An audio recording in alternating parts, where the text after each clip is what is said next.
Ojo lali subscribe.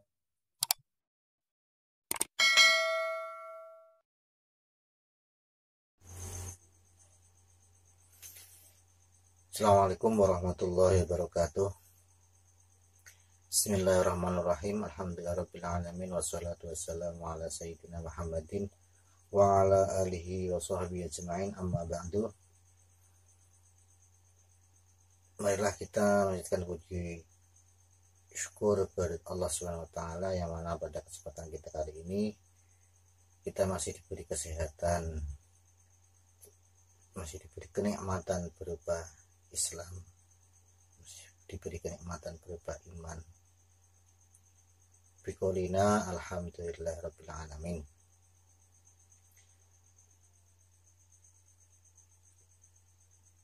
Para santri Madin Ula 18, 19, 20 dan 17 yang kami hormati, marilah kita lanjutkan pelajaran Mabadiul Fiqhiyah juz 4 tentang sholat.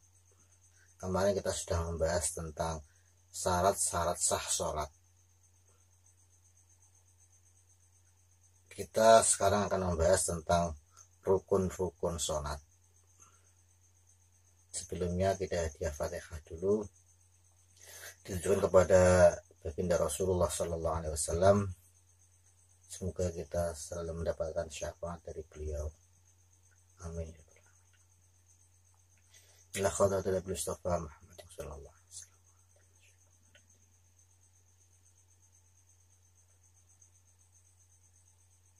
Al-Fatihah. A'udzubillahi minasyaitonir rajim. Alhamdulillahirabbil alamin arrahmanir rahim. Ihdinas siratal mustaqim. Siratal ladzina an'amta 'alaihim ghairil maghdubi 'alaihim waladdallin. Amin. Bismillahirrahmanirrahim. Kemarin ada sebagian teman kita mengingatkan kepada saya bahwa ada makna yang kemarin tentang syarat sah sholat itu ada yang belum dimaknai, yaitu yang nomor 4, istiqbalul kiblat liqouli ta'ala. Sekarang saya akan menambal kekurangan yang kemarin.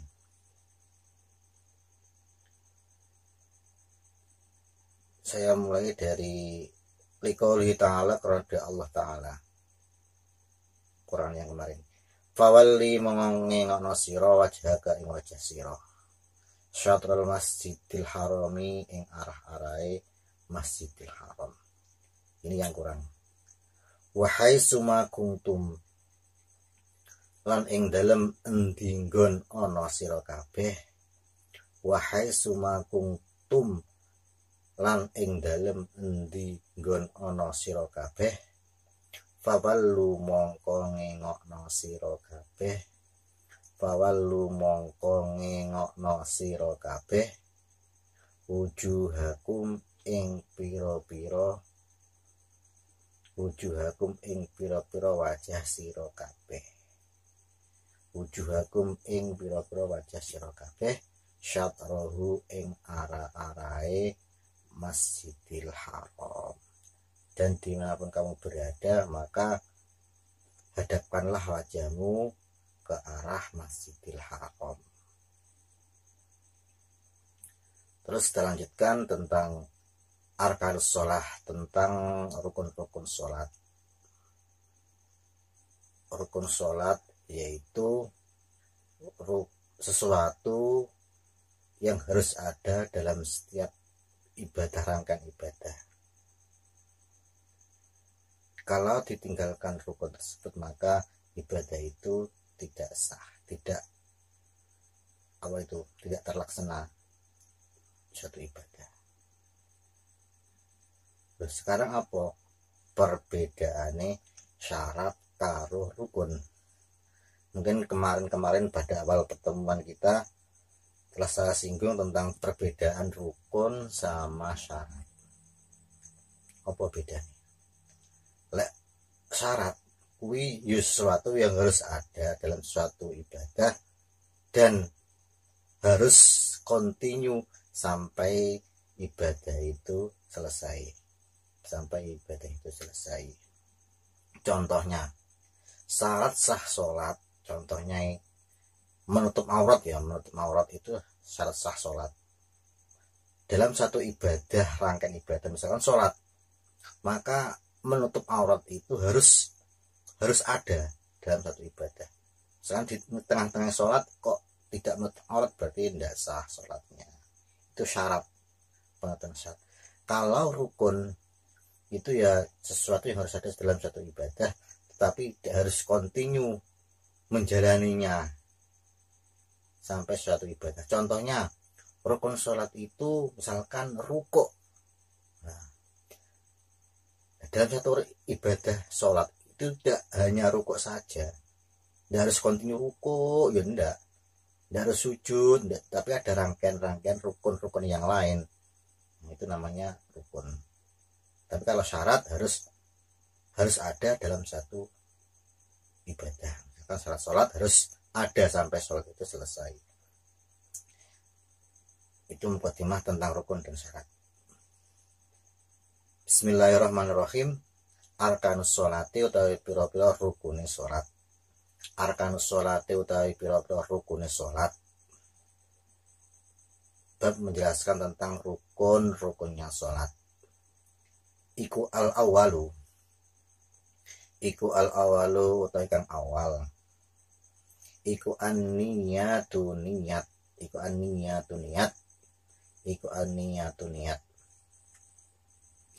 Liqauli sallallahu alaihi wasallam, karena dawe Kanjeng Nabi Muhammad sallallahu alaihi wasallam. Innamal a'malu, angin pestine utawi sae pira-pira amal. Innamal a'malu, angin pestine utawi sae pira-pira amal. Innamal a'malu, angin pestine utawi sae pira-pira amal iku binniyati kelawan pira-pira niat. Iku binniyati kelawan pira-pira niat. Sahnya suatu perbuatan itu tergantung niat. Niatnya api, ya ada api, niatnya elek, ya elek. Dalam suatu ibadah mesti niat itu mesti menduduki posisi yang pertama. Wa yustaratu lan den syaratake. Wa yustaratu lan den syaratake apa muqaranatuha oleh bareng niat. Apa muqaranatuha oleh bareng niat li ay juz'in maring endi-endine juz. Li ay juz'in maring endi-endine juz min ajza'i takbiratul ikhrami, saking piro-piro juse takbiratul ihram. Li ay juz'in maring endi-endine juz min ajza'i takbiratul ikhrami, saking piro-piro juse takbiratul ihram. Dan niat sholat itu disyaratkan harus berbarengan dengan setiap juznya takbiratul ihram. Takbiratul ihram itu kan membaca Allahu Akbar. Jadi niat itu dilakukan di dalam hati. Jadi fardunya niat, yang menjadi rukun niat itu melafadzkan niat di dalam hati. Sedangkan waktu berniat adalah ketika mengucapkan hamzahnya lafaz Allah sampai roknya lafaz akbar. Yang dimaksud dengan niat di sini adalah apa? Menggambarkan di dalam hati bentuk sholat secara global. Niat ketika Allahu Akbar itu hati kita niat melakukan sholat yang akan dikerjakan. Misalkan sholat fardunya apa? Misalkan fardunya Isya, ya niat fardunya Isya. Misalkan sholat fardunya apa? Fardu maghrib, ya maghrib. Ketika takbiratul ihram Allah Akbar niat. Sedangkan pelafatan lafaz usolli fardul asri kita kan sering apa diajar kita kecil sering diajari niatnya sholat usolli fardhu zuhri arba'a raka'atim mustaqbilal qiblati ada lillahi ta'ala, ada makmum, ada imaman. Itu kan sering kita ajari, sering kita belajar semacam itu. Jadi pelafatan itu hukumnya sunnah. Kenapa kok diucapkan? Karena membantu hati kita untuk niat ben eling. Di unek ini kadang kita kan eling. Kadang-kadang kalau Allahu Akbar kok tidak menimun, kadang-kadang terkadang hati kita itu tidak niat semacam itu. Yang penting itu niatnya itu harus menghadirkan sholat yang akan, kefarduan sholat yang akan dikerjakan. Misalkan fardunya zuhur, sedangkan misalkan lafaz 4 rakaat, misalkan salat zuhur 4 rakaat menghadap kiblat, terus kemudian makmum atau imam lillahi ta'ala, itu hukumnya sunnah melafadzkan itu, atau qadha dan sebagainya, itu hukumnya sunnah. Tapi yang menjadi kewajiban atau rukun dari niat adalah menggambarkan sholat yang akan dikerjakan itu sholat zuhur apa sholat asar, fardu apa enggak, semacam itu. Terkadang kan ada orang yang Allah Akbar itu kan lama, Allah sering diulang-ulang karena mungkin dia tidak menghadirkan, tidak bisa hadir sholat yang akan dikerjakan. Dan sholat itu harus secara global harus dihadirkan dalam niat itu. Sholat maghrib itu 4 rakaat, ada yang mau melakukan rukuk, sujud, itu dan sebagainya, itu harus dihadirkan dalam niat. Kalau menurut pandangan Imam Syafi'i dan Maliki, wajib hukumnya takbir, niat itu berbarengan dengan takbir, tidak sebelumnya atau setelahnya. Tapi kalau Ahmad Hambali, yang mazhab Hambali dan Hanafi itu boleh mendahulukan niat daripada takbir, mendahulukan niat dengan takbir, tapi dengan masa yang tidak terlalu lama.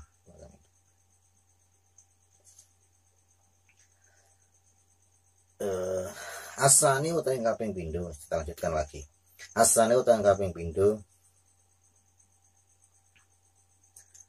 asani utawi kang kaping pindho iku al-qiyamu adat, iku al-qiyamu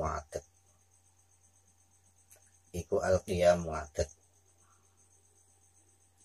fil faraidi, ing dalam beberapa salat fardu, fil faraidi ing dalam beberapa salat fardu, fil faraidi dalam beberapa salat fardu, lil qadiri kedhe wong kang kuwasa atau mampu, lil qadiri kedhe wong kang kuwasa atau mampu. Syarat atau rukun sholat yang kedua adalah berdiri di dalam sholat fardu, baik zuhur, asar, maghrib, isya, subuh, itu rukun wajib dilakukan bagi orang yang mampu. Maksudnya mampu berdiri, mampu berdiri ngadeg iso. Liqauli ta'ala, tapi kalau sunat itu tidak masalah, bukan termasuk dari rukun. Misalkan sholat sunnah rasa-rasan ngadeg, duduk boleh. Tapi kalau fardu wajib hukumnya untuk berdiri atau menjadi rukun dari sholat berdiri. Liqauli ta'ala, karena dawuh Allah Ta'ala. Liqauli ta'ala, karena dawuh Allah Ta'ala. Wa qumu lan padha jumenenga sira kabeh, wa qumu lan padha jumenenga sira kabeh lillahi krana Allah Ta'ala, lillahi krana Allah qonitina hale pira-pira kang manut kabeh, qonitina hale pira-pira kang manut kabeh. Wa qauli sallallahu alaihi wasallam, lan dawuh Rasulullah sallallahu alaihi wasallam.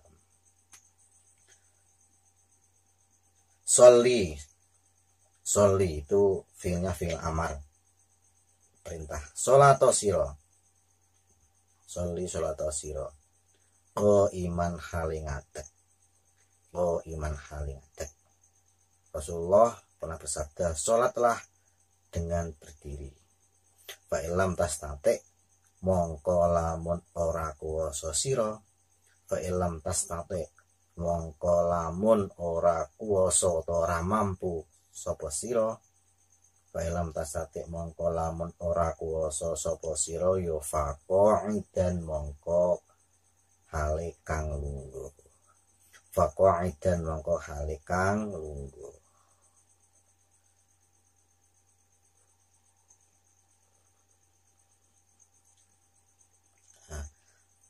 Sholatlah dengan berdiri, maka apabila kamu kok tidak mampu untuk berdiri, tidak mampu, mungkin kalau berdiri nglior misalkan, jatuh mungkin sering pusing dan sebagainya, atau mungkin yo ndak iso ngadeg lah, mungkin dia ndak punya kaki dan sebagainya, maka boleh untuk berduduk. Duduknya bagaimana? Duduknya ya duduk tasyahud awal iftirash ngoten tika. Ndak iso ngono ya tawaruk juga boleh. Ndak iso duduk dengan iftirash tawaruk yo sila yo boleh. Semampunya. Yang penting bar dia tidak bisa berdiri maka dengan duduk. Fa ilam tastate mongko lamun ora kuwasa sira. Fa ilam tastate mongko lamun ora kuwasa sira. Fa ilam tastate mongko lamun ora kuwasa sapa sira. Fa'ala janbin mongko ing atase lambung. Fa'ala janbin mongko ing atase lambung atau turu miring. Fa'ala janbin mongko ing atase lambung atau turu miring. Maka ketika orang itu tidak mampu untuk duduk, tidak mampu, mungkin sakit dan sebagainya, maka boleh untuk tidur miring atau tidur di atas lambungnya. Maksudnya lambungnya yang kanan itu di bawah. Berarti posisi orang yang sholat dengan turu miring itu kepala, misalkan kalau kita kan menghadapnya ke barat, kalau turu miring ya seperti orang yang meninggal itu. Jadi kepalanya di utara dan kakinya di selatan dengan menghadap ke barat miring. Seperti orang yang meninggal itu kalau dikubur kan dihadapkan ke barat. Fa ilam tastate mongko lamun ora kuwasa sira. Fa ilam tastate mongko lamun ora kuwasa sapa sira. Fa mustalqiyan mongko hale turu mlumah. Famustalqiyan mongko hale turu mlumah. Maka apabila orang itu tidak mampu untuk tidur dengan cara memiringkan badannya, maka boleh sholat dengan cara tidur terlentang, melumah, gede bah, boleh dengan sedekap, kalau bisa dengan sedekap. Posisinya bagaimana kalau tidur terlentang dengan menghadap ke bawah, menghadap kiblat? Berarti kakinya itu di barat, kemudian kepalanya di atas, sedangkan kepalanya itu agak dinaikkan ke atas.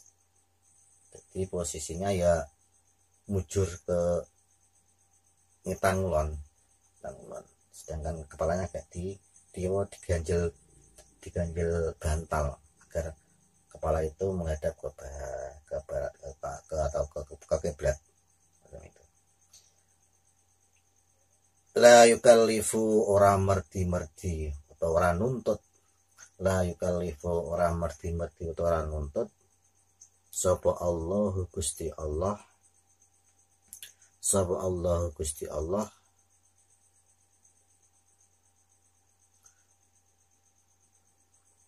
nafsan ing awak-awakan, nafsan ing awak-awakan illa wus'aha angin sak kuwate, illa usaha angin sakuwate, illa usaha angin sakuwate, illa usaha angin sakuwate. Jadi Allah tidak akan menuntut seseorang itu kecuali dengan keterbatasan, dengan kemampuannya sendiri. Terus kemudian rukun yang ketiga asalisu utawi kang kaping telu, asalisu kang kaping telu, rukun ketiga dari rukunnya sholat iku takbiratul ikhrami, takbiratul ikhram. Bisa ten kelawan swara, bisa ten kelawan swara ya semauhu kang ngrungu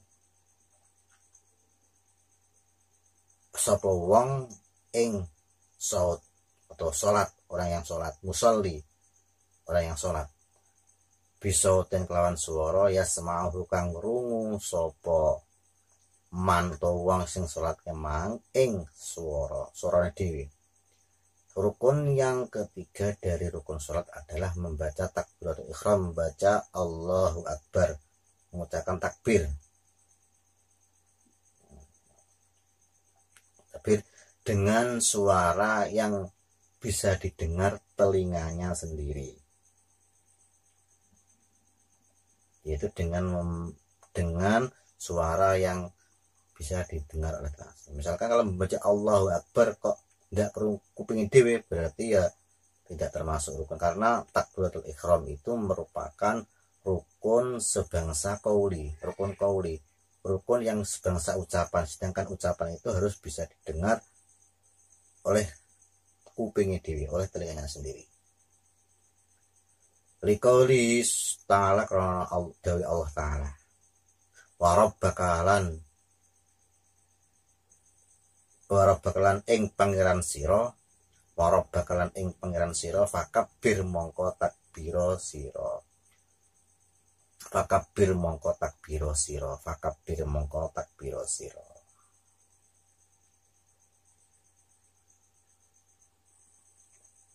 Jadi syarat rukun yang ketiga adalah membaca takbir Allahu Akbar, sedangkan kita disunahkan ketika takbiratul ihram itu mengangkat tangan.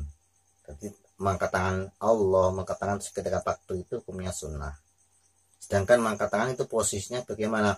Posisi tangan itu berada di atas pundak, di atas pundak lah. Kan ini kan tangannya di atas pundak. Ibu jari lurus,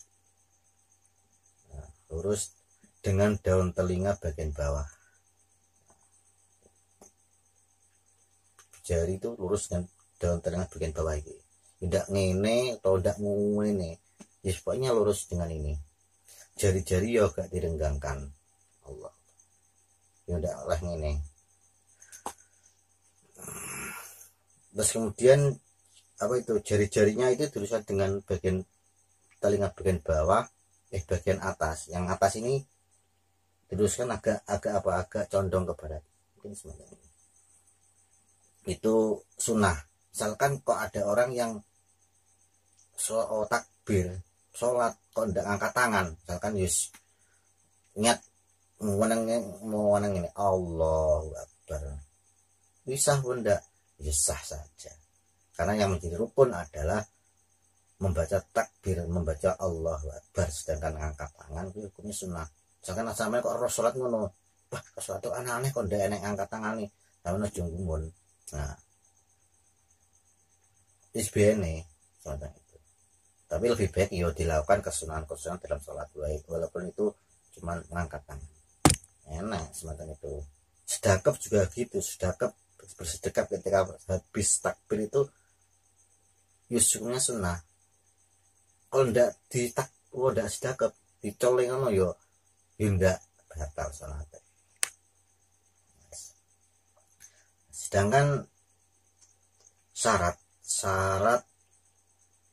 ketika takbir, jadi syarat takbir itu bisa dikatakan sah, takbir ihram dikatakan sah apabila memenuhi syarat. Syaratnya apa? Syarat yang pertama, ketika takbir itu diucapkan dalam posisi berdiri. Jadi takbir yo pas ngadeg, ndak pas ketika kita duduk terus baru mau berdiri kok Allahu Akbar, tidak sah. Harus posisi dalam keadaan berdiri.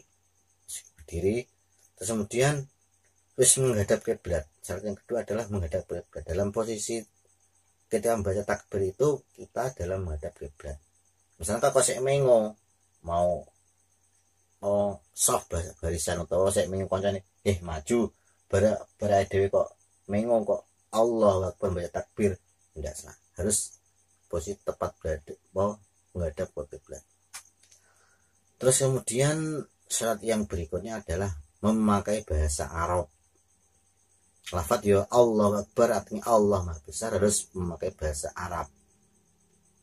Misalkan loh ini ndak bisa mengucapkan bahasa Arab Allahu Akbar, mungkin dia habis masuk Islam lah. Muni Allahu Akbar ya ndak iso belas. Tapi sekarang kok jarang kok mungkin ndak bisa men Allahu Akbar. Mungkin ada yang tidak bisa bahasa Arab, misalkan semacam itu Allah Akbar tidak bisa ngucapnya, mungkin enak mungkin ada lah. Mungkin kalau sewu siji itu bagaimana dia boleh untuk mengganti dengan apa lafaz yang artinya sama dengan itu. Misalkan wong Indonesia Allah Akbar, misalnya tidak bisa muni Allah Akbar, bisa mengucapkan dengan Allah Maha Besar. Wong Jawa Allah Maha Agung, misalkan lah semacam itu. Tapi kalau sudah bisa kok mau mengucapkan dengan bahasa Indonesia artinya ya ndak sah. Lek wis iso loh. Tapi dulu itu ada di daerah Malang. Daerah Malang itu ada pemimpinnya kelompok itu jadinya siapa tuh? Surya siapa itu mengajarkan jamaah sholat itu memakai bahasa Indonesia, mungkin pakai bahasa sehari-hari, tidak pakai bahasa Arab. Misalkan Allahu Akbar Allah Maha Besar diartikan, jadi sholatnya gaya arti mau katakan gaya arti Bismillahirrahmanirrahim misalkan semacam itu, berarti ini dengan menyebut nama Allah yang Maha Pengasih lagi Maha Penyayang. Alhamdulillahirabbil alamin. Segala puji bagi Allah Tuhan semesta alam. Nah, padahal bisa misalnya moco Arab juga bisa. Itu tidak boleh. Itu ruwet misalkan kalau di semacam itu diartinya beda-beda. Wong Jawa mungkin Allah Maha Agung. Katakanlah bahasa Indonesia Allah Maha Besar. Misalnya orang Inggris nabi Allah is great, mungkin semacam itu. Janganlah. Terus kemudian syarat yang berikutnya, syarat yang terakhir ketika takbiratul ihram itu harus bisa didengar oleh telinga sendiri. Harus bisa didengar harus bisa didengar oleh telinga sendiri. Dilanjutkan wa qauli sallallahu alaihi wasallam lan dawe Rasulullah sallallahu alaihi wasallam. Wa qauli sallallahu alaihi wasallam dawe Rasulullah sallallahu alaihi wasallam miftahus sholati utawi kuncine salat. Miftahus sholati utawi kuncine salat iku at-tahuru suci.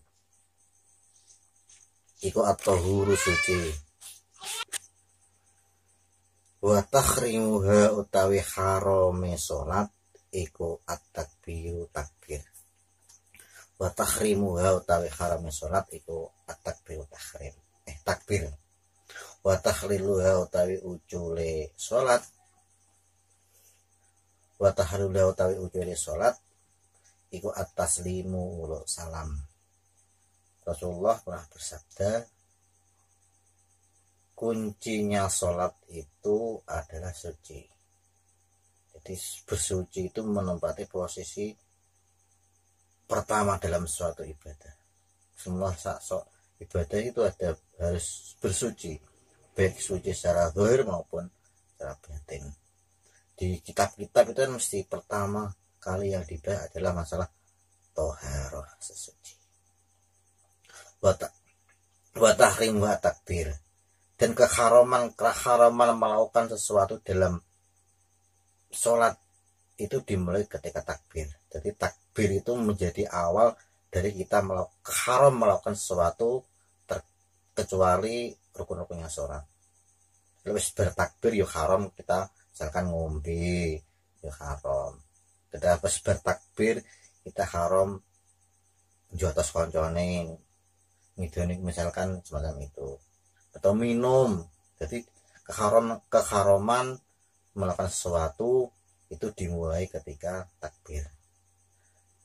Wa tahilluha taslim, dan kehalalan melakukan sesuatu itu setelah uluk salam. Berarti beruluk salam kita boleh melakukan sesuatu apapun semacam itu. Mau wiritan ya boleh, mau bersalam assalamualaikum Allah, megang HP juga boleh. Mau apa jenis bersalam, minum juga boleh, makan juga boleh, itu boleh. Sing ndak oleh bersalam misalkan jotos koncone sandingit jotos to dikapakne diwantemi, ndak boleh jotosan. Oh ngidoni ndak boleh, meludahi temene sing sandinge kan assalamualaikum ndak boleh. Nah, terkadang orang itu mempermasalahkan bersolat enaknya lek wiritan baca astagfirullahaladzim alladzi la ilaha itu bid'ah, dosa, haram dan sebagainya. Nyapa kok ngono. Padahal kita berpikir katanya ada yang mengatakan semacam itu. Nyapa ndak oleh, oleh saja. Sendak oleh lek jotos koncone, bersalam kok jotos koncone ndak oleh. Lah fikirane oleh. Kadang-kadang orangnya semacam itu, justice lek bersolat wiritan itu hukumnya haram, bid'ah dan sebagainya. Tapi ketika orang mengatakan semacam itu bersalam kok nyekel HP, ngapa kok dibilang ndak bid'ah dan sebagainya loh. Kan aneh soalnya itu. Ya, mungkin macam-macam. Kita selalu bersangka baiklah pada mereka. Mungkin apa ya, mungkin belum tahu dan sebagainya. Gitu. Ketika takbiratul ihram itu lek wong lanang kan agak direnggangkan Allah. Tapi orang itu yo ndak boleh diangkat tinggi ya, mungkin yo terus di ngempit nih Allahu Akbar. Apalagi lek apa itu mau kenanya itu kok potongan semacam itu kan, kalau tinggi-tinggi kan kelihatan. Allah Akbar ngadeg kan kayaknya malah kelihatan, apalagi lek potongan kayak takut kelihatan. Terus semacam itulah, tidak terlalu tinggi lah perempuan dia. Yes, sekarang kita lanjutkan rukun yang keempat, ar-rabi'u atau yang kaping papat. Ar-rabi'u utawi kang kaping papat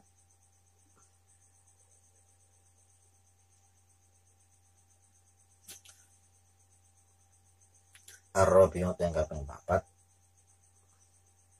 iku qiraatul Fatihati maca Fatihah.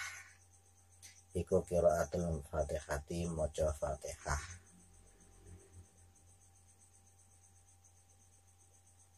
Wal basmalatu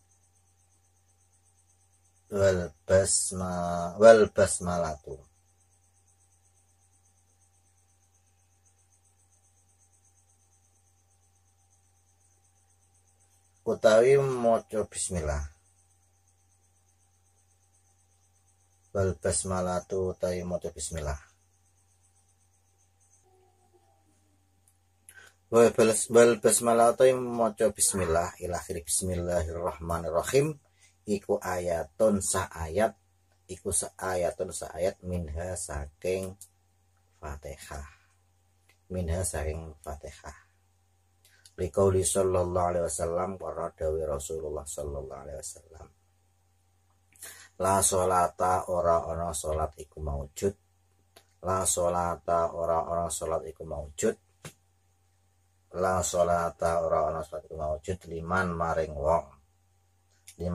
wong lam yaqra kang ora maca sapa man lam yaqra kang ora maca sapa man bi Fatihatil kitab kelawan Fatihae kitab. Rasulullah pernah bersabda, tidak sah salatnya seseorang tanpa membaca surat Fatihah. Jadi rukun yang keempat dari rukunnya salat adalah membaca Fatihah dan basmalah. Membaca Bismillahirrahmanirrahim itu merupakan salah satu ayat dari Bismillah. Jadi kalau mazhab Syafi'i, membaca Bismillah itu ya wajib rukunnya, wajib membaca Bismillah. Kalau mazhab Syafi'i dibaca jelas, baca keras atau pelan atau lirih. Kalau sholat duhur, asar ya dibaca pelan. Tapi kalau sholat, misalkan sholat apa itu, sholat malam, maghrib, isya, subuh, kalau bagi imam ya dibaca jelas, baca jar. Tapi juga ada yang kita kan sering, misalkan kita ke jamaah di mana, misalkan di suatu daerah lah misalnya, itu ada imamnya itu kok tahu-tahu alhamdulillahirabbil takbiratul ihram, baca itu iftitah, alhamdulillahirabbil alamin arrahmanirrahim. Kita jangan terburu-buru menjustis, kayak kok enggak mau coba bismillah, kok enggak, berarti enggak sah dan sebagainya. Mungkin dia beda mungkin beda pandangan tentang bacaan bismillah. Karena mungkin dia mengikuti madhab yang tidak membaca bismillah. Jadi kalau Imam Malik bismillah itu tidak termasuk dari ayat surat Fatihah. Kalau selain madhab Maliki, madhab Hanafi, Hambali, dan Syafi'i, bahwa Fatihah itu merupakan bagian dari surat Al-Fatihah. Tapi kalau madhabnya Imam Hambali dan Imam Hanafi, membaca Fatihah itu dipelankan bacaannya. Kadang-kadang kita tahu, kita pernah dengar semacam itu, bacanya pelan, alhamdulillahirabbil alamin. Jadi bacaan bismillah itu dipelankan. Itu mungkin dia pengikut mazhab Hambali atau Hanafi. Tapi kalau anda baca bismillah belas, itu mazhab Maliki. Yang baca bismillah jelas iyo mazhab Syafi'i. Kenapa berbeda-beda semacam itu? Mungkin berbeda ketika para imam itu mengambil istinbat hukum. Jadi banyak hadis-hadis menjelaskan semacam itu. Ada yang bismillah tidak termasuk dari Fatihah dan sebagainya. Ya kita ya haruslah toleransi, jangan menjustis iki sak rasa, iki ndak sah dan sebagainya. Jangan. Yes. Wa qaulihi sallallahu alaihi wasallam, dan dari Rasulullah sallallahu alaihi wasallam, idza qara'tum ing dalam nalikane maca sira kabeh, idza qara'tum dalam nalikane maca sira kabeh, alhamdulillah rabbil alamin, maka ketika membaca alhamdulillah rabbil alamin, faqra'u mongko maca sira kabeh, bismillahirrahmanirrahim ing ayat bismillahirrahmanirrahim. Innaha karena sedune bismillahirrahmanirrahim iku ummul qur'ani, pokoke Al-Qur'an. Wa ummul kitabi, lan ummul kitab ibune kitab, wasab'ul masani, lan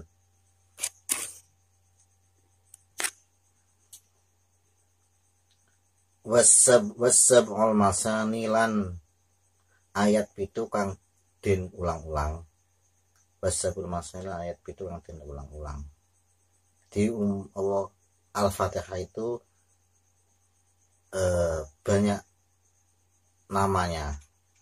Surat Al-Fatihah itu yang ada yang mengatakan Ummul Kitab, ada yang mengatakan Sab'ul Masani, ada yang mengatakan Ummul Quran, ada yang mengatakan Suratul Hamd, terus ada yang mengatakan Al-Wafiyah, Al-Kafiyah, ada yang mengatakan Al-Asas, As-Sholah, Surat Ta'lim, Surat Kanzul, Surat Ta'limul Mas'alah. Ada 13. Kalau menurut Imam Naisaburi itu surat penamaan Fatihah itu banyak. Tadi salah satunya adalah Sab'ul Masani, adalah 7 ayat yang diulang-ulang bacaannya. Kan diulang-ulang, misalkan rakaat pertama ya mau Fatihah, rakaat kedua ya mau Fatihah. Kalau rakaatnya 2 kan subuh diulang, rakaat 4 salat zuhur asar ya diulang sampai 4 kali. Bismillahirrahmanirrahim utawi lafaz bismillahirrahmanirrahim iku ihda ayatiha salah sijine pira-pira ayate Fatihah. Iku bismillahirrahmanirrahim utawi bismillahirrahmanirrahim iku ihda ayatiha salah sijine apa pira-pira ayat Al-Fatihah. Itu kalau dia mampu untuk membaca surat Al-Fatihah. Jadi bagi orang yang tidak mampu membaca surat Al-Fatihah, mungkin dia barusan masuk Islam, mu'alaf dan sebagainya, alternatifnya dia harus membaca ayat yang jumlahnya 7, yang mungkin ayat itu hurufnya sama lah dengan surat Al-Fatihah, tidak boleh kurang. Misalkan bisanya mau qul huwallahu ahad, mau qul huwallahu ahad, di surat macam sekiranya bacaan qul huwallahu diulang-ulang itu sama hurufnya dengan Al-Fatihah. Lenda iso ayat liyane ya mungkin dia bisa membaca doa. Misalkan isane maca subhanallah, ya maca subhanallah. Ya, itu lamanya atau bacaannya itu, ayatnya itu bacaannya itu samalah dengan jumlah hurufnya Al-Fatihah. Yulek misalkan ndak iso apa-apa wis maca ayat liya ndak bisa, maca donga ora iso, maca zikir ndak iso, langsung bisa ndak iso apa-apa. Ya maca Allah ora iso, misalnya Allah, misalkan kalau dan tidak boleh ya Allah ndak iso ngono ya piye ya menang segera diam itu sama dengan orang membaca Al-Fatihah. Jadi pembacaan surat Al-Fatihah itu sesuai dengan urutan ayat dalam Al-Quran. Jadi harus harus berkesinambungan, mualat. Maksudnya dari antara ayat satu dengan ayat yang lain itu tidak ada pemisah yang lama atau pemisah yang zikir tidak ada hubungannya dengan sholat. Misalkan kita contoh ya, misalnya Alhamdulillahirrahmanirrahim Ar-Rahmanirrahim Malik Yaumiddin, kita sudah membaca Al-Malik Yaumiddin, ternyata imam itu membaca waladhdallin, kita disunahkan untuk membaca amin itu boleh, zikir yang ada hubungannya dengan sholat. Tapi kalau tidak ada hubungan sama sekali, misalkan nengah-nengah maca Fatihah sama misalkan maca sholawat dan sebagainya, tidak boleh. Harus Fatihah itu harus mualat, berkesinambungan dari ayat 1, ayat 2, ayat ketiga dan seterusnya. Jadi maca Fatihah itu, karena Fatihah itu merupakan rukun sebangsa qauli, maka syarat membaca Fatihah itu harus didengar oleh telinganya sendiri, diwaca krungu oleh kupingnya dewi. ndak kuping tanggane, kupinge dhewe. Lek ndak krungu kupinge dhewe berarti ya dia umi-umi tok kaya baca mantra. Dan hurufnya itu harus jelas. Tasdid ya tasdid, bacaan tasdid harus ada tasdidnya, bacaan makharijul huruf, keluarnya huruf itu harus jelas dan sebagainya. Pertama kali orang itu kan kalau diajari membaca Fatihah sing pas sesuai dengan tajwidnya, sesuai dengan makharijul hurufnya, tempat keluarnya huruf dan sebagainya, itu sangat penting. Maka ajarilah orang itu ketika kecil membaca Fatihah sing benar, karena penting. Ndak ngono yo ndak sah. Tapi lek wis belajar angel, wis tuwek, wis rada angel maca Fatihah gedal-gedal, ndak apa-apa. Kalau sudah udzur dia tidak bisa melafalkan bacaan Fatihah dengan fasih. Al-khamisu wallahu a'lam. Demikianlah apa yang dapat kami sampaikan tentang rukun-rukun sholat sampai keempat. Kita lanjutkan rukun-rukun berikutnya pada pertemuan selanjutnya. Mungkin ada kurang lebihnya, saya minta maaf. Mungkin cukup sekian, ada manfaat dan barokahnya. Akhirul kalam, wassalamualaikum warahmatullahi wabarakatuh.